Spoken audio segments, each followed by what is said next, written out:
So we are just gonna jump right in to another true crime video. We are going to talk about the baby, baby, baby, baby, baby, the baby farmer Amelia Dyer. Amelia Dyer.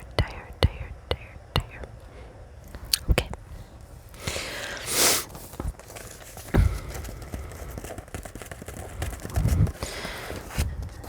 All my handwritten notes.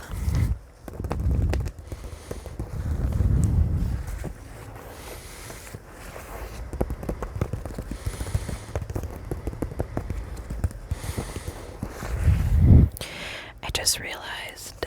Oh, never mind, I lied. I was about to say I'm missing a page, but I found it.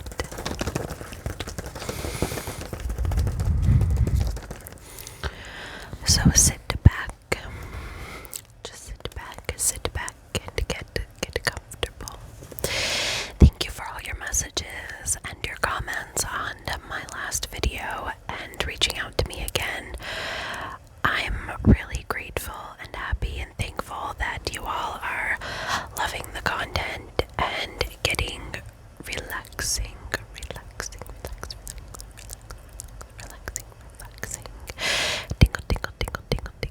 Tingles. Okay. Once upon a time. Okay. Amelia Dyer is one of England's most prolific serial killers. She was born in 1838 in a small village east of Bristol. Amelia took care of her mother, ill with typhus, which made it even more exacerbated her mental illness, so her mother was really unstable. Amelia was very intelligent. She was a creative student, but she just didn't get enough nurturing from her family. So she moved with an aunt in Bristol, where she found a job making corsets.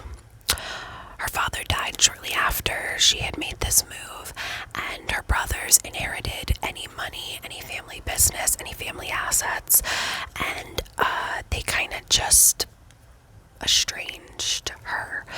She was unmarried, she was 24, and back in that time, in that era, you know, if your parents had died and there were other males in the family that acquired the money, acquired any estate, they were to take care of any young women in the family or young children, or even like I believe like if like they had a brother, let's say, and their brother's wife was a widow, they had to take care of the brother's wife. Like it was very you took care of your family, you took care of each other, but her family, her brothers particularly, just were like, nah, Amelia, for whatever the reasons were, I'm not sure.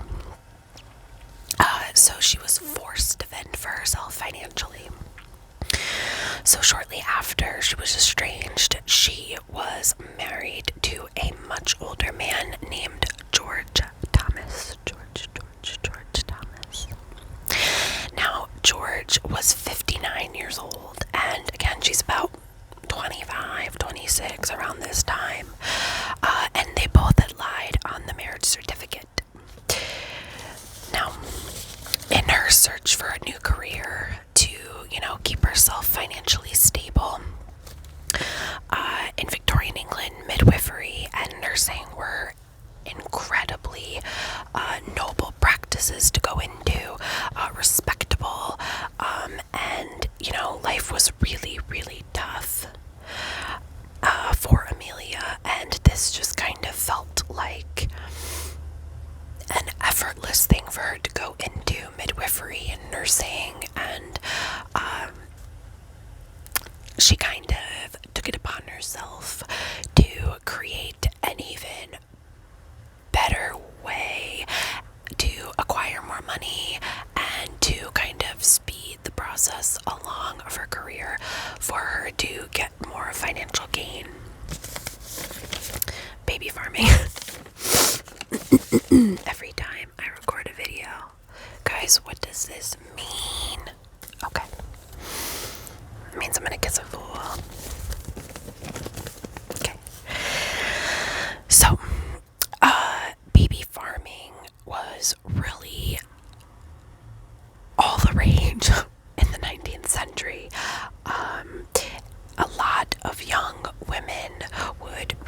to baby farmers they were pregnant. They did not have any job opportunities or enough finances to raise their children on their own.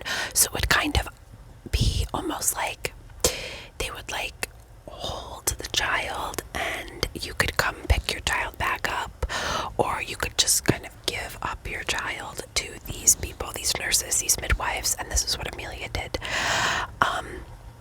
However, Amelia, and I'm sure dozens, thousands maybe, of other people would farm off children or just let them die of neglect. Of course, they would be farmed off or die of neglect right after Amelia obtained all the funds and money, because there was a fee to bring your child here too. There was a fee for Amelia to take care of your child, that your illegitimate child. And in 1834, there was the Poor Law Amendment Act. So the father of any illegitimate children had no financial obligation to children at all. So this made it incredibly difficult for women to support themselves and their children, and they had no choice but to reach out to baby farmers like Amelia Dyer, who posed as some sort of adoption agency. So mostly it was a crock, is what I'm trying to say.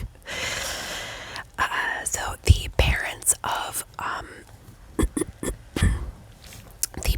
of wealthy unwed women would be they would pay very, very high to keep the birth a secret. So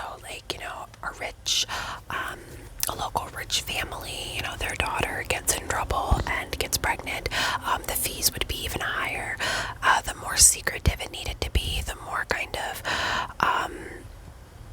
kept hush-hush it needed to be, the more exploited they would be. And then, of course, other women would pay different fees, but if you were well-known or respected in the community, you shelled out a lot. So Amelia made bank for this for a long time. The majority of the women, though, that reached out to baby farmers like Amelia Dyer were incredibly poor, so they would be charged a smaller fee. So in 1870, 10 pounds was about $1,000 today. That's a lot back then. So Amelia was doing very, very well for herself by exploiting young women. Babies were incredibly noisy, so baby farmers often used opium to sedate children and keep them quiet, and many of them did die because of this. Mothers came to claim their children or wanted to see them, and it was very hard to do so because when they reached a point of wanting to go claim their children again, or try to reach out to the baby farmers to see how their children are doing, they could not get a hold of Amelia, for example, or any baby farmer. Amelia, again, like I said, was not the only one doing this, but yeah, she was the most lucrative of them all, I suppose. And going to the police wasn't an option, so Amelia got away with this for a long time. Nobody was gonna bring any attention to this, even though these poor mothers couldn't find their children, which was horrible. So when George Thomas, Amelia's husband, had died, she became a very, very popular baby farmer. She put ads in the paper to adopt children and, take care of them. She, advertised herself as this, amazing, beautiful, nurturing, caring lady who just wanted to help you out. And she would pocket the fees and then just kill children. Neglect, opium, abuse.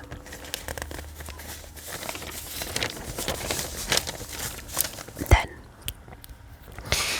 in 1879, a doctor became suspicious about Amelia and the many young deaths in her care that he had certified. suicide. However, she was not convicted after she was investigated briefly. She was sentenced to 6 months hard labor, and once that was done, she jumped right back into baby farming and successfully evaded police for quite some more time. And she decided to kind of keep people out of the equation as much as she could.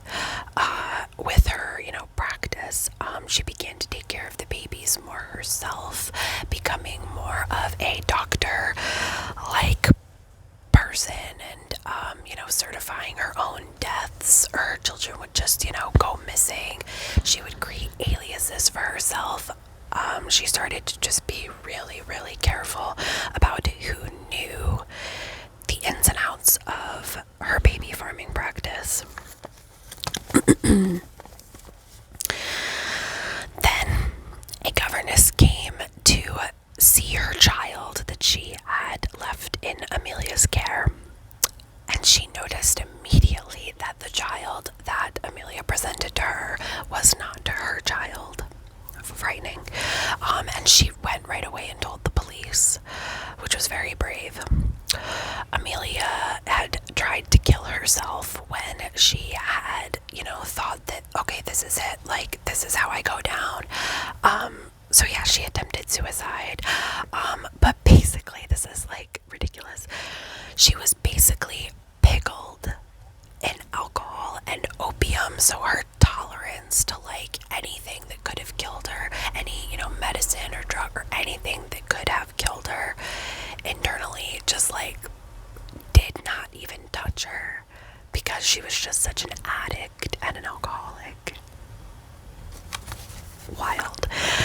So yeah, she was unsuccessful in killing herself and evading police at this point, but it did land her in an asylum.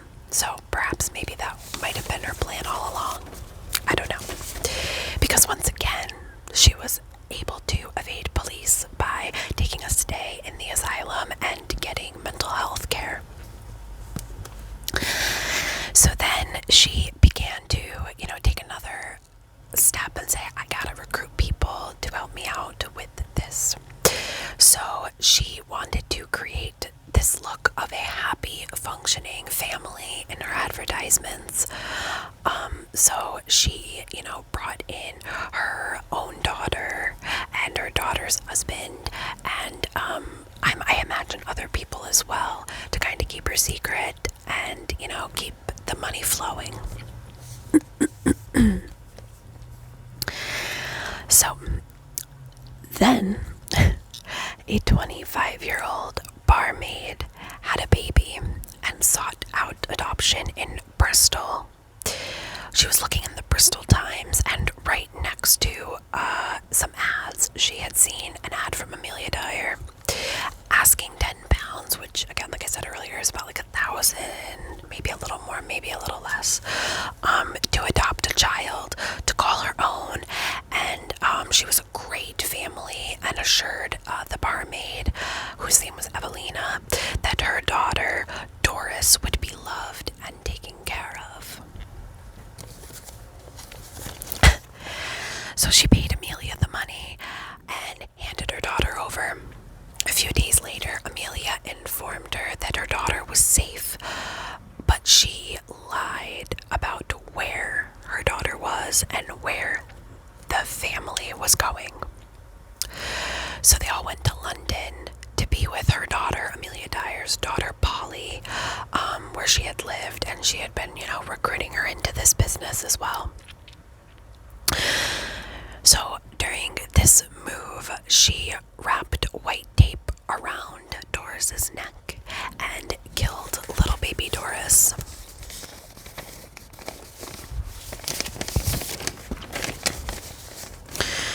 She threw little Doris into the Thames River.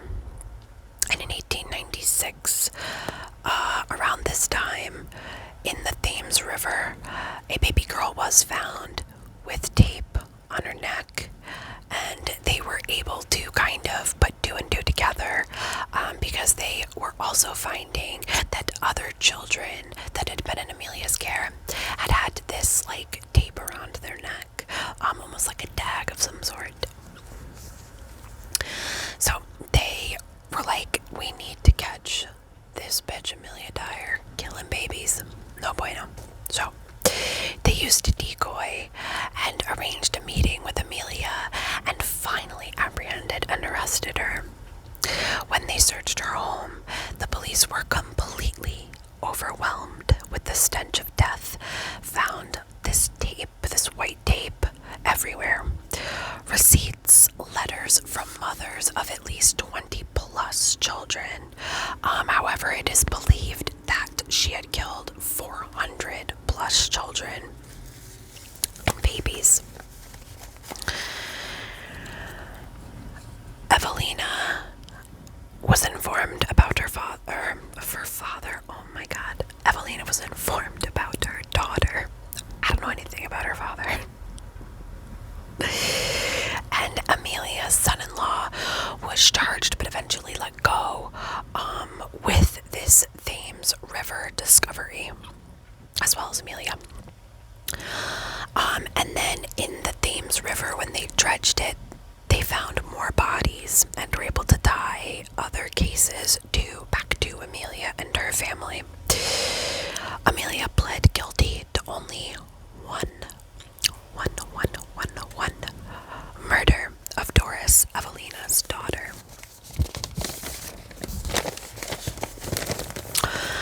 Amelia's own daughter, to save her own skin, probably told the police a lot more information about her mother and the baby farming business, because they had a lot of connections that they were able to make with Amelia. So it is believed that Polly kind of threw her mother right under the bus and was like, let me tell you what she's been doing. It took a jury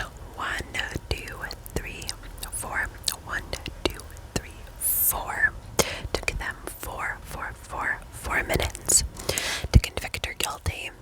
And while incarcerated, she wrote a plethora of books and journals confessing her entire career and life as a baby farmer and what took place.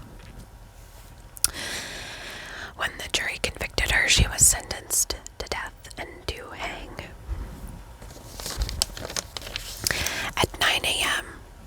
on June 10th, 1986, the chaplain came to retrieve Amelia from her cell and asked her if she had anything to say for these incredibly awful crimes that she had done. She picked up the books, handed them to the chaplain, and again was asked when she was about to hang for her crimes, "Do you have anything to say?" She looked at everybody and said, "I have nothing left to say." Spooky lady. So they had these books and her confessions, and she still, kept quiet, and she was hung to death. Even more evidence was found, these confessions, books that she had handed over to the chaplain, and things began to change with adoption laws. They became stricter.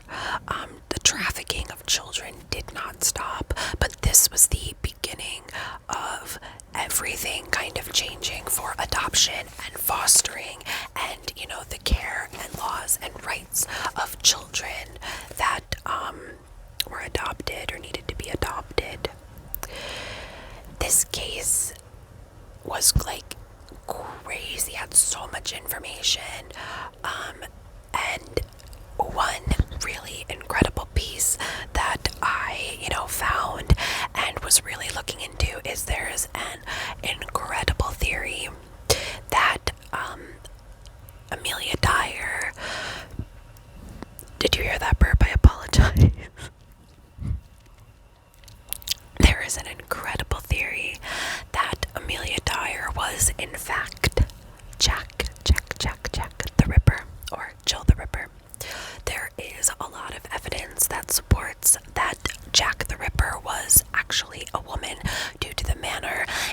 which his victims, or her victims, were found, and that this person had midwife and nursing experience.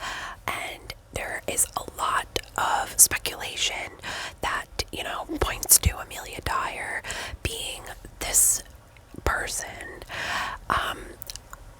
I think that's incredibly cool, and I mean, possibly, like, and when I say cool, I just mean, like, that's, like, a cool theory, like, it's not cool, like, what happened, but, I think that does make some sense. However, if she had been such a lucrative baby farmer, killing 400 plus children, I'm like, how could she have, like, done other things? But I mean, it's incredibly possible, especially since she had a bit of an army around her most of the time, and her family kind of backing her up.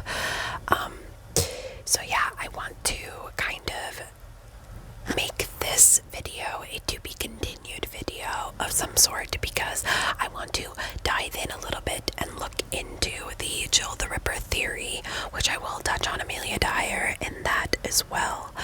But I thought that we needed to take a little bit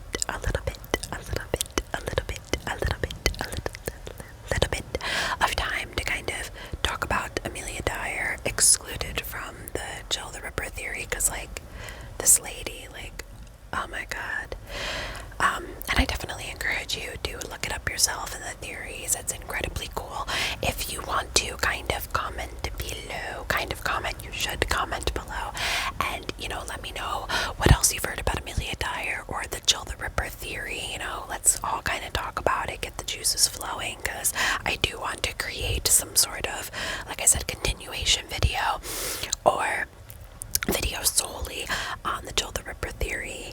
So yeah, I believe that's all I have for you guys today. I always seem to start to film when the sun starts to go down, but I kind of think it makes the videos really cool. I don't know. What do you guys think? Thank you again for being here, for listening, for clicking